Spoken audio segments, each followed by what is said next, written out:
De volta com o programa No Mundo do Trabalho. Hoje eu converso com o professor, escritor, poeta, professor André Luiz Pinto, não é isso? Exatamente. E nós terminamos o bloco anterior falando aí dos 2 primeiros livros. Você está apresentando na ordem, professor? Estou apresentando na ordem. Então, o primeiro foi Flor à Margem, né? E depois veio o 1º de abril. Que foi em 2004.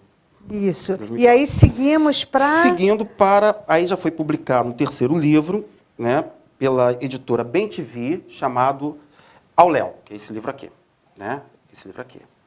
Ele foi publicado pela BemTV. Foi um livro que teve uma boa acolhida também, de recepção e crítica. Quem te inspira, professor? O que me inspira? O que é? A palavra é um pouco abrangente. A palavra é tudo, né? Não existe uma coisa exatamente, algo específico que me faça me inspirar. O que me faz inspirar é qualquer situação que me cause algum tipo de impressão, de sobreimpressão, melhor dizendo, né, do mundo. Fatos sociais, acontecimentos pessoais, questões filosóficas mesmo, questões conceituais. Ou seja,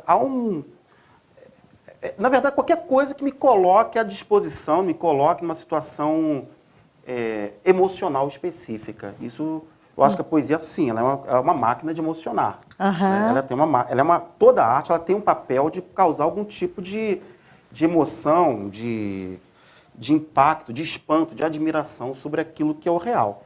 Né? E acho que é isso, eu acho que o que me inspira, fatos pessoais, acontecimentos, ocasiões, uma criança que ande na rua, uma maneira de uma pessoa falar, um jeito. É possível dizer assim, eu tenho uma influência tal, ou não? É possível? Sim. Sim? Sim. Poesia, não existe inédito absoluto. Né? Não existe algo que seja absolutamente inédito, original, nunca antes feito. Né? Acho que nem o primeiro foi original. Você tem, como dizia um autor chamado Harold Bloom, né, que falava a angústia da influência. A influência é sempre algo que, ao mesmo tempo, você tem profundo respeito e admiração, mas você tem o desafio de arrebentar com aquilo. Você tem que superar. Né? Você tem que superar. Do contrário, você produz apenas a repetição. Né? Você não produz algo que seja diferente. O diferente só é possível, é uma relação, como uma relação de pai e filho, que um dia, o melhor filho é aquele que um dia rompe com a relação com os pais um pouco, porque senão ele vai continuar na saia, né? Ele tem que romper, ele tem que se tornar a si mesmo. Acho que a arte é um pouco isso. E eu acho que alguns autores, acho que a primeira coisa é a grande base, na minha opinião, do que é, para mim, a poesia contemporânea brasileira, que é Drummond, Bandeira e Cabral. Isso, para mim, foram importantíssimos. Esses autores foram importantíssimos. E depois, outros autores que foram aparecendo aqui e ali, foram determinando a minha pessoa. Porque eu acho que a poesia ela não apenas nos determina apenas como artistas, ela também deve nos determinar, ela também nos determinar no sentido, ela também nos constitui como moralidade. Né? Nesse sentido, eu acho que figuras como Leonardo Frois, Armando Freitas Filho, Donizete Galvão foram poetas que, de alguma maneira, Tite de Lemos, né? São autores que eu leio, releio e não paro de ler. Cansa. E não canso. Né? Agora, assim, em termos gerais, você percebe assim, algum obstáculo para quem trabalha com a poesia? Olha, das artes é a pior para trabalhar. Isso aí não resta a menor dúvida. É a mais restrita, é a mais de difícil acesso. Né? A gente tem um público, infelizmente, se você olha o volume de livros lidos, não precisa nem ver pelo número de livros lidos. Basta você entrar e verificar o número de bibliotecas e de livrarias. Não estou falando na Europa, estou falando em qualquer país da América Latina. Em comparação com o Brasil é exíguo. O Brasil se lê muito pouco. A verdade é que se lê muito pouco. Agora, há público? Há. Sempre tem. Sempre tem. Poesia é um público reduzido? É. Mas é fiel. Mas é fiel. Há um público fiel. Há um conjunto de pessoas que realmente leem poesia, gostam de ler poesia e continuam lendo poesia. E vem ali uma importância... E um prazer. Um prazer, exatamente. Né? Vamos falar do próximo. E aí nós saímos, você sai desse aqui, né, ao Léo de Léo. 2007, e aí eu publico um livro, na verdade, foi nem eu, né? Foi um amigo meu que publicou esse livro, esse poema meu, que é um poema longo, chamado Isto, feito pela editora Espectro Editorial, feito por um poeta, um historiador mineiro que eu muito considero, que é o Ronald Polito. Ele fez esse livro, ele fez manualmente em casa, quase, que esse livrinho aqui. Que bacana! Ele fez 100 exemplares. É um livro muito pequenininho, é um livro aqui, simples, Gabriel. é quase uma estrutura bem simples, mas é um longo poema. É um poema em prosa, digamos assim, né? Aquela tangenciamento entre prosa e poesia, né? No qual trata de como se fosse um personagem. A palavra isto fosse um personagem. E vai contando a história dessa palavra, né?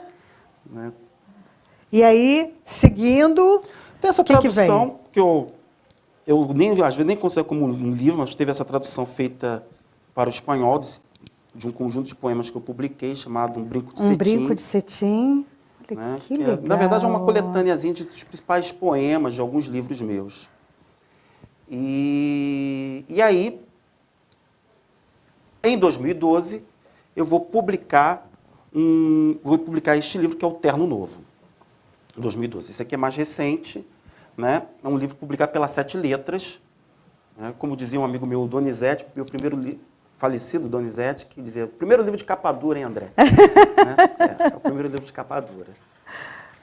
E foi feito pela Sete Letras, é um livro foi o meu primeiro livro mais extenso, né? Os livros são realmente finos, esse livro foi mais extenso. Muito legal. Assim, a gente que está próximo aqui, estamos nos deliciando e espero que você de casa também. Até porque, dia 30, você tem a oportunidade de estar diretamente com o poeta e o autor, não é isso, professor? Vou estar lá. Eu tenho certeza que eu vou estar lá. Eu garanto. Nós vamos falar sobre o lançamento do livro Nós, os Dinossauros, daqui a pouco, mas eu já vou dar aí a cola, vamos dizer assim, já que nós somos professores, né? Vai ser dia 30 de julho. Agora temos aí um período para você se organizar no cheirinho de café, mas antes nós vamos continuar aqui. Daqui a pouco nós vamos falar sobre esse livro, Nós, os Dinossauros. Esse tema aqui, Terno Novo, professor, como você falou, né, essa questão da temática, se é que a gente pode usar esse termo, né? Qual foi o foco dele? Esse livro, esse é engraçado, porque na verdade tinha um título original chamado Entrevista, que uma vez eu conversei com o Armando e falou, pô, entrevista é ruim. Depois eu concordo que não é tão bom, não. E eu estava na dúvida quanto ao título, né? Porque quando você pensa no título, você pensa em alguma palavra ou algum conjunto de termos que vão dar um fechamento, vão dar um encerramento, vão dar uma costura, síntese. Uma síntese, né? E eu acho que a palavra terno novo é exatamente isso, que ao mesmo tempo ela quer dizer, ela tem a ver com a roupa, né? Você usar uma roupa nova, um terno, que é uma roupa, digamos assim, social, mais classuda e tal.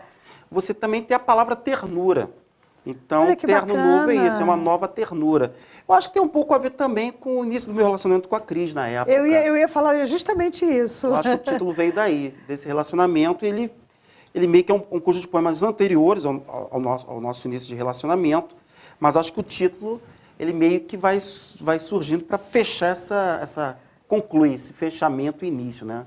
Você pode dizer, você é uma pessoa romântica? Não sei. A poesia mexe com esse seu lado? Olha, eu sou amoroso, isso eu sei que eu sou. Romântico, assim, eu acho que é difícil definir o que é romântico. Pergunta de prova, parece, né? Pergunta de prova. É difícil, mas acho que sim, acho que sim. E uma coisa é séria, para mim... Isso a gente tem que perguntar para a Cristina, melhor perguntar para ela, né? Eu acho que para mim, dentro do que eu escrevo, poesia, ela lida assim, ela tem algo que é erótico, eu acho que é romântico, no sentido de erótico, em que sentido?